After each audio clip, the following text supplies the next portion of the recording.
Hi everyone, my name is Lina Ahmed. أنا اتخرجت من ال GC majoring accounting and marketing accounting كان my first major. أنا مبسوطة جدا و I'm so proud إن أنا النهاردة في الأوبننج بتاع CFO Factory وإن شاء الله هبدأ رحلتي مع CMA هنا. وأنا برضو كنت واخدة ال CMA as a scholarship تبع الجامعة.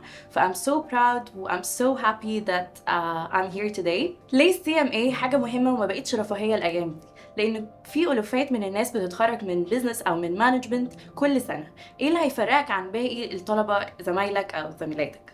أول حاجة ال CMA holders بيبقى ليهم benefits كتير قوي، منها ومن أهمها إن هي بيبقى فيه credibility عالية جدا. ليه؟ عشان ال CMA دي certificate مش بس محلية، لأ دي عالمية، بمعنى إن دي ممكن تفتح لكم مجالات شغل كتير في بلاد داخل أو خارج الوطن العربي. عايزة أقول كمان إن ال CMA بت enhance your accounting skills and practices بطريقة مش طبيعية. And why is that؟ عشان ال CMA بت include comprehensive topics على accounting, finance and their branches.